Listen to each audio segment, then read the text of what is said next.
শেষ হয়েছে বিপিএল এর এবারের আসর। চ্যাম্পিয়ন রাজশাহী ওয়ারিয়র্স সহ সকল দলের ক্রিকেটারদের পারফরমেন্স বলছে এগিয়ে আছে দেশীয় ক্রিকেটাররাই।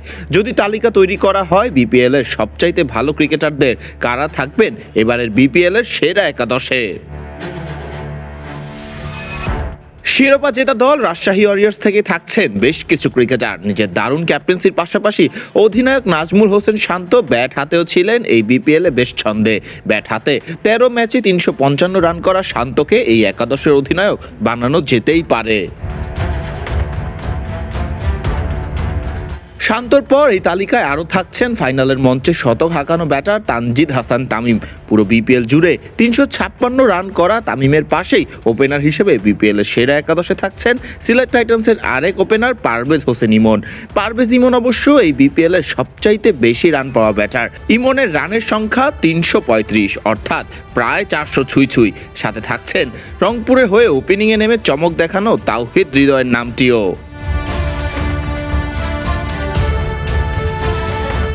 বাকিদের মধ্যে সেরা একাদশে থাকছেন বেশ কিছু বিদেশি ক্রিকেটারও। চোটের কারণে বিপিএল থেকে ছিটকে যাওয়া অ্যাডাম রসিংটন সহ আরও থাকছেন মোয়েন আলী, খুশদিল শাহ এবং বিপিএল এর ফাইনালের মঞ্চে রাজশাহী ওয়ারিয়র্সের হয়ে বল হাতে তাণ্ডব করা বিনুরা ফার্নান্ডোর নামটিও। বিপিএল এর সেরাদের একাদশে বোলিং বিভাগে আরও থাকবে বেশ কিছু দেশীয় ক্রিকেটাররা। চট্টগ্রাম রয়্যালস অধিনায়ক শেখ মেহেদী হাসান সহ থাকছেন রংপুর রাইডার্সের হয়ে বিপিএল মাতানো মুস্তাফিজুর রহমানের নামও। আরও থাকছেন বিপিএল এর সর্বোচ্চ উইকেট শিকার করা শরীফুল ইসলামের নাম। সাথে থাকছেন নাসুম আহমেদ। একাদশে না থাকলেও বিশেষভাবে বল হাতে নজর কেড়েছেন রাজশাহী ওয়ারিয়র্স বোলার রিপন মণ্ডল। এক নজরে দেখে নেওয়া যাক কারা ছিলেন এবারের বিপিএল এর সেরা একাদশে।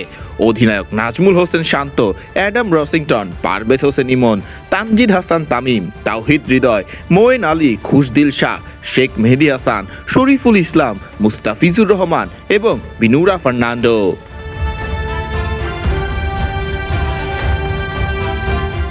ফরদিন রহমান সকাল, বিডি ক্রিক টাইম।